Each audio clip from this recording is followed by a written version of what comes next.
বাংলাদেশ যখন নিশ্চুপ ছিল, ভয়ে হোক, ভীতির কারণে হোক, অনেকের স্বার্থের কারণে হোক, তখন মুক্তিযোদ্ধা হিসাবে বাংলাদেশের পক্ষে, মুক্তিযুদ্ধের পক্ষে আমি আমার উচ্চ কণ্ঠ আরও উচ্চকিত করেছি। যারা শত নির্যাতন সহ্য করে, যারা শত অসুবিধার মধ্যেও আমাকে ভোট দিয়ে জয়যুক্ত করেছেন,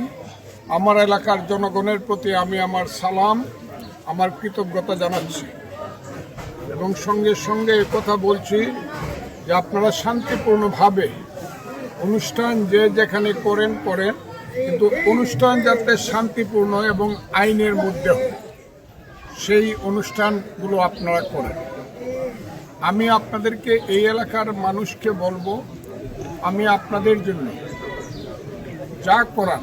উন্নয়নের জন্য যতটুকু আমার দ্বারা সাধ্য এবং বাংলাদেশের সাথে সংগতিপূর্ণ সমস্ত কাজগুলো আমি করার চেষ্টা করি। আর বাংলাদেশের মানুষকে বলছি, আপনারা গত কয়েক বছর যাবত, বিশেষ করে 5ই আগস্টের পরে আমার যে রোল, আমার যে ভূমিকা বাংলাদেশের রাজনীতিতে,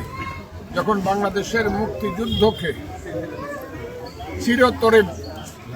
অন্ধকারে নিক্ষেপ করার জন্য মুক্তিযুদ্ধ বিরোধী শক্তি সমস্ত শক্তি প্রয়োগ করেছিল, বাংলাদেশ যখন নিশ্চুপ ছিল, ভয়ে হোক, ভীতির কারণে হোক, অনেকের স্বার্থের কারণে হোক,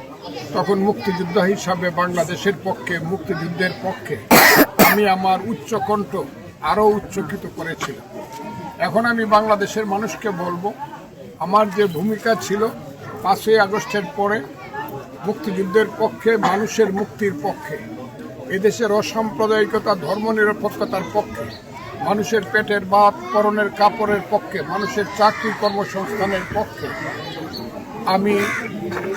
সেই কাজগুলো থেকে এক মুহূর্তের জন্য বিরত হব না, বরং আরও সাহসিকতার সঙ্গে সমস্ত জিনিসগুলো আমি বাংলাদেশের পার্লামেন্টে তুলে ধরব এবং সেই পার্লামেন্টে এগুলোকে এক্সিকিউটিভ করানোর চেষ্টা করব। আমার নাম গেজেট হওয়ার কারণে আমি এলাকার মানুষের কাছে যেমন সুখ্যাতি আমিও জানাচ্ছি, ঠিক তেমনি আমার দল বিএনপি, আমার নেতা তারেক রহমান সহ আমার দলের নেতৃবৃন্দের প্রতি, যারা আমাকে নমিনেশন এবং মার্কা দিয়েছেন, তাদের প্রতি আমি আমার কৃতজ্ঞতা প্রকাশ করছি।